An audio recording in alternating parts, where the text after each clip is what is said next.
నమస్తే, నేను మీ జర్నలిస్ట్ కృష్ణ. ఈరోజు యాక్షన్ 9 టీవీ స్టూడియోలో ఉన్నాము. ఏదైతే ఒక ముఖ్యమంత్రి ఇక్కడ ఏదైతే ఎంఎంసి మల్కజిగిరి మున్సిపల్ కార్పొరేషన్ ప్రారంభోత్సవం ఉన్నదో దానిపై ఏర్పాటు చేసినటువంటి ఫ్లెక్సీ ఒక రగడ మీద ఒక సోషల్ మీడియా వ్యక్తిపై ఒక కార్యకర్తపై దాడి చేయడం జరిగింది. ఎమ్మెల్యే ప్రధాన అనుచరుడు శాంతి సాయిజన్ శేఖర్ అని, ఇతను వచ్చేసి నాచారం కార్పొరేటర్ వచ్చేసి శాంతి వాళ్ళ భర్త వచ్చేసి సాయిజన్ శేఖరు. అతను చేస్తున్నటువంటి అరాచకాలు రోజు రోజుకి మితిమీరిపోతున్నాయి. నాచారం డివిజన్లో ఉన్నటువంటి ప్రతి ఒక్క అక్రమ నిర్మాణాలపై కానీ ఏమైనా ప్రశ్నిస్తే వాళ్ళపై దాడులకు ఎగబడుతున్నానని చెప్పొచ్చు. ఇతను ఎమ్మెల్యేకు బండారి లక్ష్మరెడ్డికి ప్రధాన అనుచరుడుగా వ్యవహరిస్తూ ఈ యొక్క సోషల్ మీడియా వ్యక్తులపై ఎవరన్నా పోస్ట్ చేస్తే ఎమ్మెల్యేపై కానీ ప్రశ్నిస్తే వాళ్ళపై దాడులకు తెగబడుతున్నారు. అందులో భాగంగానే నిన్న కయ్యూమ్ అనే వ్యక్తిపై అతనిపై దాడి చేయడం జరిగింది. ఒక పోస్ట్ పెట్టడం, ఒక ఫ్లెక్సీపై బోర్డు పెడితే పార్టీ పరంగా వేరే ఫ్లెక్సీలు ఏర్పాటు చేయాలి, కానీ ఒకే ఫ్లెక్సీలో ఎమ్మెల్యే ఫోటో ఎందుకు వచ్చినది? ఆ వివాదంపై ఆయన బీఆర్ఎస్ ఎమ్మెల్యే ఇక్కడ జరుగుతున్నది కాంగ్రెస్ ప్రభుత్వం ప్రారంభోత్సవము, వేరే ఫ్లెక్సీలు ఏర్పాటు చేయాలి, కానీ ఒకే ఫ్లెక్సీలో ఉండడంతో ఎవరైనా సోషల్ మీడియా వ్యక్తులు కానీ ఎవరైనా సామాన్యుడు కానీ ప్రశ్నించే అవకాశం ఉంటుంది. దానిలో భాగంగానే కయ్యూమ్ అనే వ్యక్తి ప్రశ్నించినప్పుడు అతనిపై దాడి చేయడం జరిగింది. ఎవరైతే శాంతి సాయిజన్ శేఖర్ ఎవరైతే ఉన్నారో, శాంతి మాజీ కార్పొరేటర్ భర్త ఎవరైతే సాయిజన్ శేఖర్ ఉన్నాడో అతని ప్రధాన అనుచరులు కయ్యూమ్ అనే వ్యక్తిపై దాడి చేయడం జరిగింది. దానిలో భాగంగానే కయ్యూమ్ అనే వ్యక్తి మన స్టూడియోకి రావడం జరిగింది. రండి కయ్యూమ్ గారు. నమస్తే కృష్ణ. నమస్తే. అక్కడ జరిగిన సంఘటన ఏం జరిగిందని అన్న ఇప్పుడు చూద్దాం. ఇక్కడ ప్రజా ప్రశ్నలో వచ్చిన కథం చూద్దాము. దానిపై వచ్చిన సోషల్ మీడియా వివాదంపై. సోషల్ మీడియా పోస్టుపై వివాదం. కాంగ్రెస్ కార్యకర్తపై దాడి చేసిన బీఆర్ఎస్ కార్యకర్తలు. ఎవరండి బీఆర్ఎస్ కార్యకర్తలు అంటే ఎవరైతే ఈ శాంతి భర్త ఎవరైతే ఉన్నారో సాయిజన్ శేఖరు, అతని అనుచరులు ఎవరైతే ఉన్నారో ఈ కయ్యూమ్ అనే వ్యక్తిపై దాడి చేయడం జరిగింది. అందులో భాగంగానే నాచారం పోలీస్ స్టేషన్లో ఇద్దరిపై కేసు నమోదు. ఎవరైతే దాడికి తెగబడ్డారో వాళ్ళపై కేసు కూడా నమోదు జరిగింది. మరి ఆ దిశగా పోలీసులు ఏ మేరకు చర్యలు తీసుకుంటారో వేచి చూడాల్సిన అవసరం ఉంది. కయ్యూమ్ భాయ్, అక్కడ జరిగిన సంఘటన ఏంది అన్న? వాస్తవానికి కృష్ణ, మాకు వ్యక్తిగతంగా ఎవ్వరికి ఎలాంటి వ్యక్తిగత కక్షలు లేవు. ఉన్నదంతా ప్రజలకు మంచి చేయాలి ఆలోచన. ఏదైతే ఇప్పుడు వీళ్ళు ప్రతిరోజు మా ముఖ్యమంత్రి గారిని, మా కాంగ్రెస్ పార్టీని రకరకాలుగా ప్రశ్నిస్తారు. అందులో భాగంగానే మేము కూడా ప్రశ్నించాలి కదా. మరి ఇక్కడ ఉన్నట్టు ఇప్పుడు మేము ఇక్కడ మా కార్పొరేటర్ లేరు, ఉన్నది గత 10 సంవత్సరాలు మీరు చేసిరు కదా. మేము ఏంటంటే కేవలం ప్రజా సమస్యల పైన, ఈయన చేసే అవినీతి పైన, దీనిలో భాగంగా సోషల్ మీడియాలో నేను గొంతు ఎత్తుతున్నా. దీంట్లో భాగంగానే మాట్లాడుతున్నాం, ప్రజా సమస్యల పైన మాట్లాడుతున్నాం. అంటే అభివృద్ధి ఏం చేయట్లేదు ఆయన? 100% చేయలేదన్నా. మేము చేయలేదని చెప్తున్నాము, మీరు చేసినా అని చెప్తున్నారు. ఇప్పుడు చెప్పాక మాకుంది కదా. మీరు వాళ్ళ కాంగ్రెస్ పార్టీ ఇంత మంచి కార్యక్రమాలు చేస్తుంటే మీరు చూడండి. ఎమ్మెల్యే గారి పర్సనల్ సోషల్ ఫేస్బుక్ అకౌంట్లో అన్న దుమ్మేసిపోతున్నాడు మా ముఖ్యమంత్రి గారి పైన. మరి మాకు చెప్పే హక్కు లేదా? మేము పోస్టులు పెట్టుకోదా? నేనేమంటున్నా అంటే గత కొన్ని రోజులు ఏం చేస్తున్నట్టు నా మీద కక్ష కట్టి ప్రశ్నించోదు. అంటే ఇక్కడ ఏందంటే మేము అభివృద్ధి ప్రజా సమస్యల పైన పోరాటం చేస్తున్నాం. డ్రైనేజీ సరిగా లేదు, రోడ్లు సరిగా లేదు. గతంలో ఈయన పెద్ద మనిషి దోమల నహితార ఆచారం అని చెప్పేసి ఒక పెద్ద నినాదంతో వచ్చి మరి ఇక్కడ ఉన్న ప్రజల్ని అంధకారంలో పెట్టి మాయ మాటలు చెప్పి కాళ్ళు వీళ్ళు మొక్కి చేసి ఓట్లు వేసుకొని గద్దెనెక్కినావు. నువ్వు ఏం అభివృద్ధి చేసినావు అంటే నీ కోపం ఎందుకు? దాడులు చేసే ప్రక్రియ ఏంది అంటున్నాయి. భౌతిక దాడులకు దిగడం ఎంతవరకు కరెక్టు? అయితే ఇది గత కొన్ని రోజులు నడుస్తున్నది. అలా కక్ష కట్టి నా మీద ఉద్దేశపూర్వకంగానే నిన్న ఏం జరిగిందంటే ఒక పోస్ట్ పెట్టిన, అదే ఇప్పుడు చెప్పింది. ఉప్పల్ నవనిర్మాణ వేదికతో ఒక ఫ్లెక్సీ పెట్టిరు ఉప్పల్ ఎమ్మెల్యే గారు. ఉప్పల్ ఎమ్మెల్యే గారిది, ముఖ్యమంత్రిది గడ్డం ప్రసాద్ గారిది, ఇంకోటి ఫోటో ఉంది శ్రీధర్ బాబుది. అయితే మేము ఏమంటున్నామంటే ఉప్పల్ ఎమ్మెల్యేది ఎట్లుంటదంటే ఈయన ఇక్కడొక కాలు అక్కడొక కాలు ఉన్నది. మేము అదే ప్రశ్నిస్తున్నాం, మీరు అక్కడ ఉన్నారా ఇక్కడ ఉన్నారా? మీరు బీఆర్ఎస్ పార్టీలు ఉంటే బీఆర్ఎస్ మీ దాంతో మీరు స్వాగతం పలుకోవచ్చు కదా, పోస్టర్ పెట్టి మీ పార్టీ బ్యానర్ తోటి. మరి ఇది ఎక్కడ పెట్టిరు కొత్తగా? ఇదేంది మరి? ఏం పరిస్థితి ఇది ఏంది అని చెప్పేసి మేము క్వశ్చన్ చేసినాం ఫేస్బుక్ లో. అంటే మేము అది తప్ప మేము ప్రశ్నించకూడదా? సరే, నేను పెట్టిన పోస్టు మీకు నిజంగా అసభ్యకరంగా ఉంటే మీ మనోభావాలు దెబ్బతింటే మీరు ఇవాళ ఒక ప్రజాస్వామ్య దేశము ఒక పోలీస్ వ్యవస్థ ఉంది, ఒక చట్టం అనేది ఉంది. మీరు పోలీస్ స్టేషన్కి వెళ్ళి నా మీద కంప్లైంట్ ఇవ్వచ్చు. గతంలో సిఐ గారు పిలిచి మరీ చెప్పారు అందరికి ఇరు పార్టీలలో, మీరు ఎవరే తప్పు చేసినా నా దగ్గరకు వచ్చి ఇస్తే నేను వాళ్ళ మీద చర్యలు తీసుకుంటాను. ఆయన చెప్పినాక గిట ఈయన ఏం చేసినట్టే నిన్న తమ్ముడు క్రాంతి ఉన్నాడు, పిలుస్తారు ఒక నిమిషం. అదే ఏదైతే చూసినాం కదా, అయితే అతని మాటల్లో జరిగిన సంఘటన మొత్తం చూసాం కదా.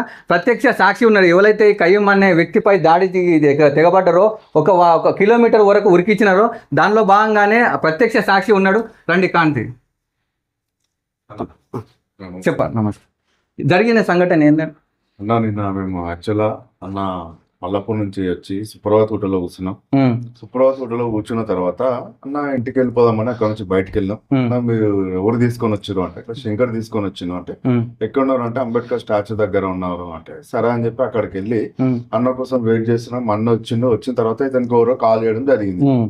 కాల్ చేసిన తర్వాత ఫోన్ లో ఏదే సోషల్ మీడియా పోస్ట్ కోసం మాట్లాడుతా ఉంటే వాళ్ళు ఎక్కడున్నావో చెప్పు అన్నది ఏమన్నారో తెలియదు. వెంబడే వచ్చిరు, ఆయన మీద అటాక్ చేయడానికి పోయిరు. పక్కా వ్యూహం తోటి ఎక్కడున్నారో గమనించి బాగా పథకం ప్రకారం వచ్చారు అనేసి మేము. ఎలా దాడి చేసారు ఇతని పైన? డైరెక్ట్ బండి దిగడం తోటి వాసు అనే వ్యక్తి డైరెక్ట్ కొట్టడానికని పోయిన తర్వాత అన్న ఆగన్నా అన్న అంటే కూడా అన్న అక్కడ గదిలోకి వెళ్ళిన తర్వాత పెనట్రాయి లేపడము, రాళ్ళు విసరడము. ఒకవేళ మనిషి అక్కడ ఉండుంటే అసలు మన మధ్య ఉండకపోతున్నాయి. అంటే ఎట్లా తయారైపోయారంటే అంటే చంపేసే పరిస్థితి ఉంది. పరిస్థితి హత్య రాజకీయాలు ఉప్పల్ నియోజకవర్గంలో ఎక్కడ లేకుండా ఓన్లీ నాచరంలోనే, ఉప్పల్ నియోజకవర్గం మొత్తంలో నాచరంలో డిస్టర్బెన్స్ ఎందుకు జరుగుతుంది అంటే ఒక వ్యూహం తోటి మొన్న పల్కా సుమన్ గారు చెప్పినట్టు మిలిటెంట్ దాడి ఏదైతే కేటీఆర్ కూడా వ్యాఖ్యలు చేసిందో, అంటే పార్టీ పెద్దల ఆదేశాల మేరకు వీళ్ళు చేస్తున్నారని చెప్పచ్చా? చేసి వాళ్ళ వ్యక్తిగతంగా వాళ్ళు ఎవరు క్వశ్చన్ చేయొద్దు, ఎప్పటికీ నాచరంలో మనదే ఉండాలి, మేమంటే భయం ఉండాలి అని ఒక భయం భ్రాంతులకు గురి చేసి ఎవరు క్వశ్చన్ చేయకుండా చేయాలన్న ఒక కుట్ర జరుగుతున్నది. కాబట్టి మేము పోలీస్ శాఖ వారికి ఒకటే విజ్ఞప్తి చేస్తున్నాం, ఇట్లాంటి దొంగలు ఎవరైతే ఉన్నారో, ఎవరైతే జోకర్లు ఉన్నారో వారి మీద ఖచ్చితంగా వాళ్ళ ఒక కేసు వాళ్ళ మీద చేసి రౌడీ షీటర్ ఓపెన్ చేసి ఇట్లాంటి చర్యలు జరగకుండా ప్రజలను కాపాడాల్సిందిగా మేము కోరుతున్నాం. ఓకే. అయితే ఏదైతే చూసాం కదా, ఈ శాంతి సాయిజన్ శేఖర్ ఎవరైతే శాంతి భర్త ఉన్నాడో మాజీ కార్పొరేటర్, ఇప్పుడు నాచారం 2 సార్లు 2016లో ఆయన 152 ఓట్లతో గెలిచిండండి. ఆయన 152 ఓట్ల ప్రత్యర్థితోటి గెలిస్తే ఆ రోజు పరిస్థితి ఏ విధంగా ఉండండి. అదే శాంతి ఆ రోజు 2016లో కార్పొరేషన్ ఎలక్షన్లో 2016 ఎలక్షన్లలో 152 ఓట్లతో గెలిచిండు.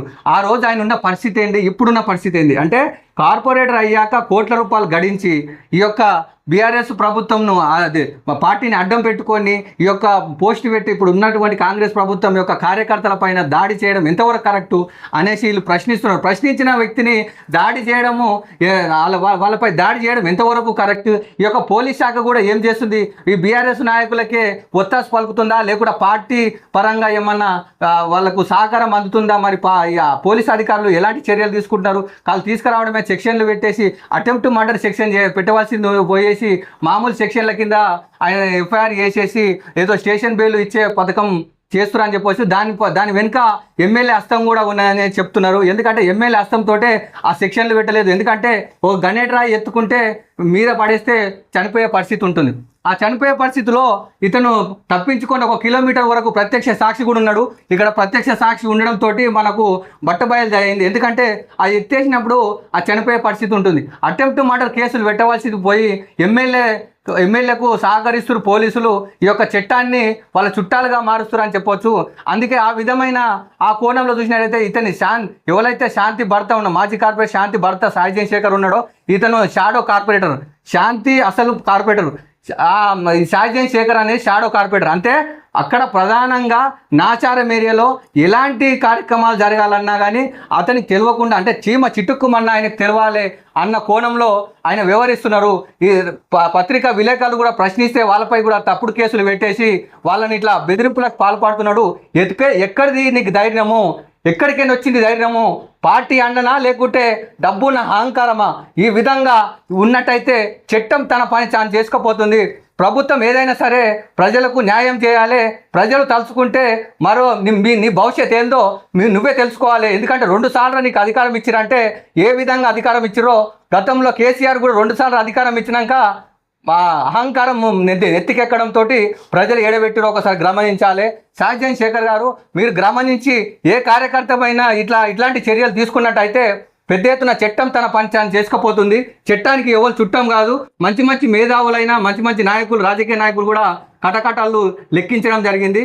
ఖబర్దార్ సాయిజన్ శేఖర్ అని చెప్పేసి ఈ ముఖంగా ఇలాంటి వ్యవహారం ఎప్పుడు కూడా మళ్ళీ పునరావృతం కావద్దు అన్న ఈ విషయంపై మీ ఈ పోలీస్ శాఖ కఠిన చర్యలు తీసుకొని అతనిపై కఠిన శిక్షలు విధించి కేసు కటకటాల్లోకి నెట్టాలని చెప్పేసి బాధితులు కయ్యంపై కోరుతున్నాడు. చెప్పండి. 2 నిమిషాలు. ఇప్పుడు సాయిజన్ శేఖర్ అనే వ్యక్తి నాకు నిన్న జరిగింది. ఇంతకుముందు గతంలో బీజేపీ వ్యక్తి ఒక ప్రతాప్ రెడ్డి అనే వ్యక్తి ఉన్నాడు. ఆయనని తన అనుచరులతో కొట్టియడం జరిగింది. రాకేష్ అని మా పిల్లగాడు యూత్ లీడర్ ఉన్నాడు. అతని బహిరంగంగా నీ సంగతి చూస్తా అని చెప్పడం, అది పోలీస్ స్టేషన్లో పోయి కాంప్రమైజ్ చేసుకున్నాడు. అంటే ఈయన ప్రశ్నిస్తే భౌతికుల దాడులకు దిగుతున్నాడు సాయిజన్ శేఖర్ అనే వ్యక్తి. మరి ఈయన ఎమ్మెల్యే గారి వల్ల చాలా గొప్పగా చెప్తారు, నాకు గన్మ్యాన్ వద్దు, ఏమొద్దు, నేను ₹1 వసూలకు పాల్పడను, నేను దాడులు చేపియను, నేను చాలా సీదాగా ఉంటా అంటారు. అయ్యా ఎమ్మెల్యే గారు, మీరు చేస్తలేరు, మీ మనుషులు చేస్తున్నారు. ఇక్కడ మీరు ఏం సంకేతం ఇద్దామనుకుంటున్నారు? ఆయనకు గన్మెన్లు ఎందుకు? ప్రధాన అనుచరులే పెద్ద గన్మెన్లు కదా. ఆయనకు గన్మెన్లు ఎందుకు? గన్మెన్లు వద్దని చెప్పేసి ఏదో ప్రజలకు ఏదో మభ్య పెట్టడానికి అవి చేయడానికి సానుభూతి పొందడానికి నాకు గన్మెన్లు వద్దు, సాదాసీదా మనిషిని, నార్మల్ వ్యక్తిని నేను అనేది చెప్పడం కాదు. ఏదైతే ఇప్పుడు ఈ ప్రధాన అనుచరులే ఉన్నారు పెద్ద బాడీగార్డ్ల లెక్క, ఎవరైనా వస్తే కొట్లాడేటట్టు కొట్టిపించేటట్టు ఆ కోణంలో ఈయన ఎవరైతే ఎమ్మెల్యే ఉన్నాడో ఎమ్మెల్యే ఆ విధంగా వ్యవహరిస్తున్నాడు. ఎందుకంటే బాడీగార్డులు కూడా వద్దులే అంటే నార్మల్ వ్యక్తి ఈయన సాదాసీదా మనిషి అన్న ప్రజల్లోకి ఈ మెసేజ్ పోవాలని చెప్పేసి చేస్తున్నాడు. కానీ ఈ భౌతిక దాడులు చేయడం అనేది మానుకోండి. ఎవరైనా సరే ఇప్పుడు భార్య కార్పొరేటర్ అయితే ఇప్పుడు కార్పొరేటర్ వ్యవస్థ లేదు, భార్యలేమో కార్పొరేటర్లు, భర్తలు వచ్చి పెత్తనము. ఈ వ్యవహారంతో ఏం జరుగుతుందంటే భార్యలేమో కార్పొరేటర్లు, భర్తలేమో పెత్తనంతో ఏం చేస్తున్నారు? వీళ్ళందరూ అరాచకానికి ఎగబడుతున్నారు. అరాచకానికి ఎగబడేసి ఎవరు ప్రశ్నిస్తే వాళ్ళపై కేసులు పెట్టడం, దాడులు చేయడము ఇలాంటివి జరుగుతున్నాయి. కాబట్టి ఇలాంటి దాడులు చేయకుండా మరి ఒక పోలీస్ శాఖ ఏదైతుందో, న్యాయ వ్యవస్థ ఉందో న్యాయపరంగా పోయేసి న్యాయశాఖతోటి చేయాలి. కానేసి ఇలా భౌతిక దాడులు దిగడం కరెక్ట్ కాదనేసి చెప్తున్నాము. నమస్తే. Thank you.